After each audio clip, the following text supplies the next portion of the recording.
Friends, welcome back to my channel. ఈరోజు మీకు ఈ సీరియల్లో ఏం జరిగిందో తెలుసుకోవాలి అనుకుంటున్నారా? అయితే వెంటనే మనం సీరియల్లోకి వెళ్ళిపోదాం.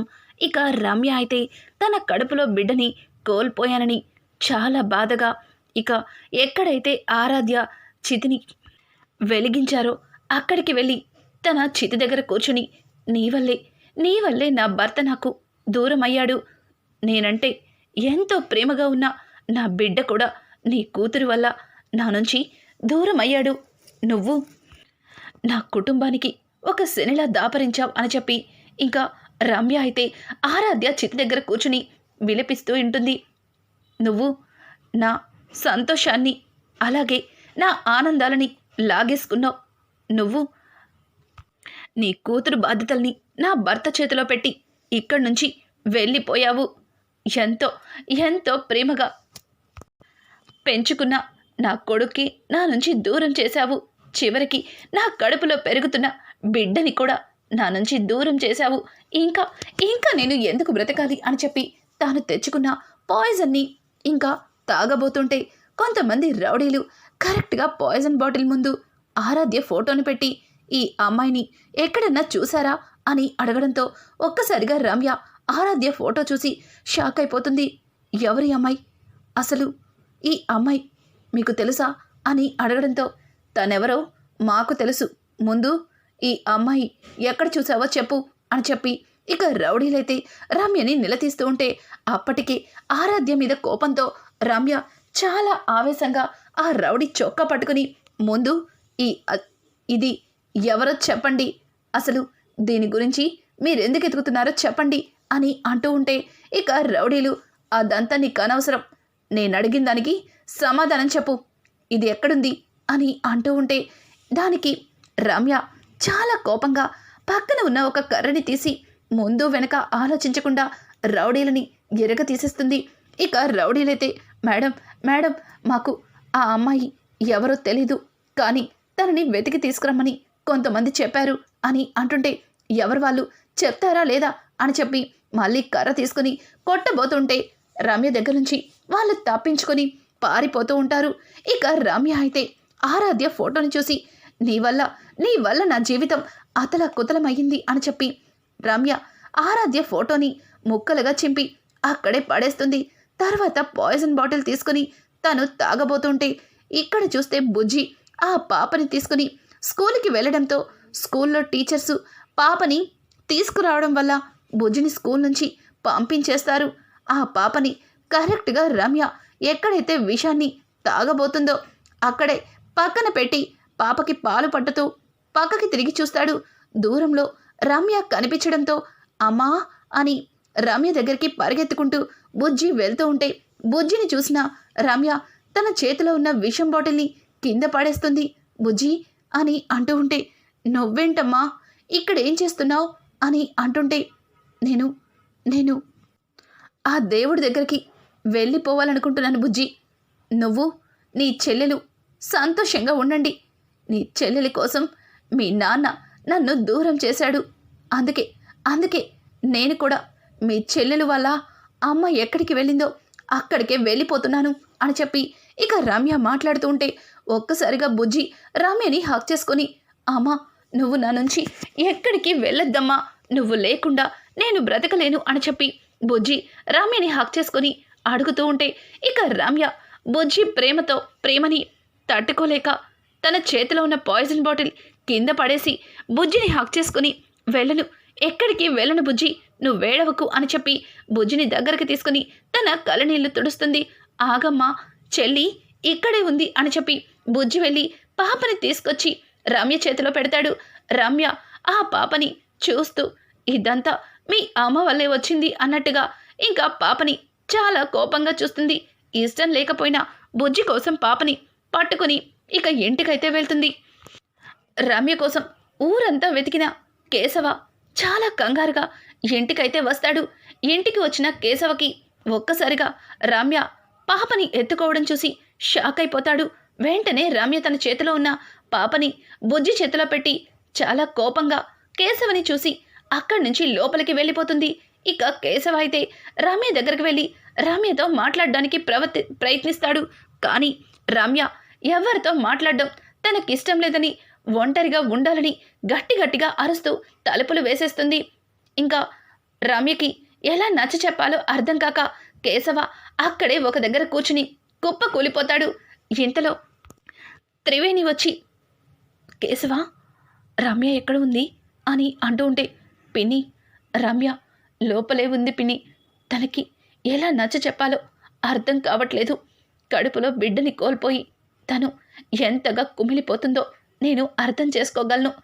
తను నన్ను రానివ్వట్లేదు అని చెప్పి కేశవ అయితే ఇక త్రివేణికి చెబుతూ ఉంటే, త్రివేణి, నేను మాట్లాడతాను, రమ్యకి నేను నచ్చ చెప్తాను అని చెప్పి ఇక అక్కడికి వెళ్ళి రమ్య అని తలుపులు తీసి లోపలికి వెళ్ళడంతో రమ్య చాలా బాధగా మంచం మీద కూర్చుని కుమిలిపోతూ ఉంటుంది.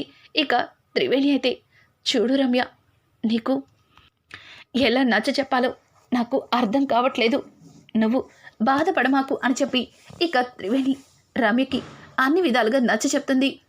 ఇంకా మరుసటి రోజు ఉదయాన్నే బుజ్జికి చెకప్ చేసే డాక్టర్ ఆ ఇంటికైతే వస్తుంది. ఇంటికి వచ్చి డైరెక్ట్గా రమ్య దగ్గరికే వెళ్తుంది.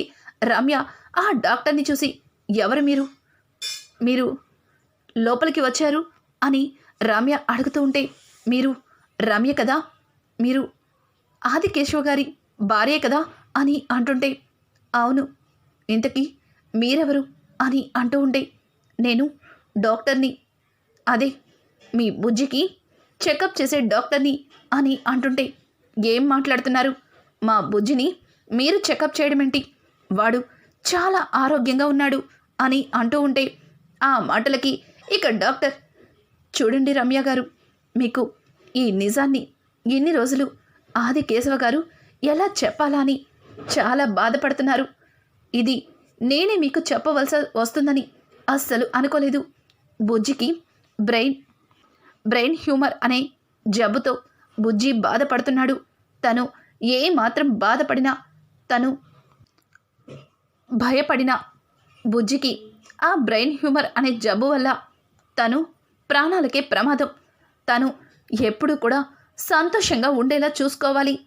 తను ఏ మాత్రం బాధపడ్డా తర్వాత బుజ్జి మీ చేయి దాటేవాడు. కానీ అనుకోకుండా బుజ్జి జీవితంలోకి ఒక చెల్లెలొచ్చింది. ఆ పాప వల్ల తను ఎన్ని రోజుల నుంచి బాధపడుతున్న ఈ బ్రెయిన్ హ్యూమర్ అనే రోగం నుంచి తప్పించుకున్నాడు. తను ఇక ఎట్లాంటి జబ్బు లేదు, తనిప్పుడు నయమైపోయాడు అని చెప్పి ఇక డాక్టర్ చెప్పే మాటలకి ఒక్కసారిగా రమ్య షాక్ అయిపోతుంది. అందుకేనా నా నుంచి పిల్లలు పుట్టలేదని ఆయన మరొకరితో సంబంధం పెట్టుకుని ఆ పాపని తీసుకొచ్చారు అని చెప్పి రమ్య మాట్లాడుతూ ఉంటే, రమ్య గారు, మీరు తప్పుగా మాట్లాడుతున్నారు. ఆదికేశవ గారిని మీరు ఎంతో ఇష్టపడి పెళ్లి చేసుకున్నారని విన్నాను. అట్లాంటి వ్యక్తి గురించి మీరు ఇలా మాట్లాడుతుంటే నాకు చాలా బాధగా అనిపిస్తుంది. ఆదికేశవ గారు మిమ్మల్ని ప్రాణానికి ప్రాణంగా ప్రేమిస్తున్నారు. అట్లాంటి మిమ్మల్ని మోసం చేసి మరొకరితో తను ఎట్లా ఉంటారని అనుకుంటున్నారు? అసలు జరిగిన విషయం ఏంటంటే అని జరిగిందంతా కూడా ఇక డాక్టర్ అయితే రమ్యకి చెప్తుంది. ఆ పాప విషయంలో మీకు ఆదికేశవ గారికి ఇట్లాంటి గొడవలు వస్తుంటాయని నేను ముందే కేశవ గారికి హెచ్చరించాను. కానీ తన బిడ్డ ప్రాణాల కోసం ఈ నిజాన్ని మీ దగ్గర దాచిపెట్టారు. ఈరోజు మీకు దూరమయ్యారు అని చెప్పి ఇక డాక్టర్ చెప్పిన మాటలకి ఒక్కసారిగా రమ్యకి ఊహించని షాకే ఎదురవుతుంది. ఏంటి, ఎన్ని రోజులు ఆయన బిడ్డ ప్రాణాల కోసం నా దగ్గర నిజాన్ని దాచిపెట్టారా? అది తెలియక ఆయన్ని ఎంతగానో నిందించాను. చివరికి ఊర్లో అందరి దగ్గర ఆయన పరువు తీసేశాను. పంచాయతీలో ఆయన్ని తలెత్తుకోకుండా చేసేశాను. ఆయన్ని చాలా ఘోరంగా అవమానించాను. నా కోసం, నా బిడ్డ కోసం ఇంతలాగా ఆలోచించి భర్తని నా మాటలతో చేష్టలతో దూరం చేసుకున్నాను అని చెప్పి రమ్య తనలో తను చాలా కుమిలిపోతుంది. ఒక విధంగా రమ్య కేశవ్ విషయంలో చాలా పెద్ద తప్పు చేశారని తల బాదుకుంటుంది. ఇంకా డాక్టర్ అయితే చూడండి, ఇప్పటికైనా ఆది కేశవ గారిని అర్థం చేసుకున్నారు. ఇక బుజ్జికి ఎట్లాంటి జబ్బు లేదు. మీరు ఆది కేశవ్ గారు బుజ్జి, ఇక మీ జీవితంలోకి వచ్చిన ఆ చిన్న పాప, మీరందరూ సంతోషంగా ఉండొచ్చు అని చెప్పి డాక్టర్ అక్కడి నుంచి వెళ్ళిపోతుంది. డాక్టర్ చెప్పిన నిజం విని ఒక్కసారిగా రమ్యకి కేశవని చూడాలి అనిపిస్తుంది. కేశవ కోసం ఇల్లంతా వెతుకుతుంది. ఇంకా ఆది కేశవ గుమ్మం దగ్గరికి రావడంతోనే వెంటనే రమ్య కేశవ దగ్గరికి వెళ్ళి హక్ చేసుకుంటుంది. కేశవకి ఏమీ అర్థం కాదు. రమ్య అని అంటుంటే, నన్ను క్షమిస్తావా కేశవ? నిన్ను నా మాటలతో చాలా బాధ పెట్టాను. నీ ప్రేమని అర్థం చేసుకోక నిన్ను దూరం పెట్టాను. నన్ను క్షమించు అని చెప్పి ఇక రమ్య అయితే కేశవని క్షమాపణలు అడుగుతుంది. రానున్న ఎపిసోడ్స్లో కేశవ అలాగే రమ్య ఇక బుజ్జి వాళ్ళ జీవితంలోకి వచ్చిన మల్లికని కాపాడుకుంటూ అడుగడుగున మల్లిక వల్ల వాళ్ళకి ఎదురయ్యే సమస్యల నుంచి ఎలా బయటపడిపోతున్నారు. ఇట్లాంటి లేటెస్ట్ ఎపిసోడ్స్ మీకు మరిన్ని కావాలి అనుకుంటే మా ఛానల్ని సబ్స్క్రైబ్ చేసుకోవడం మాత్రం మర్చిపోకండి. Thanks for watching friends. Welcome back to my channel.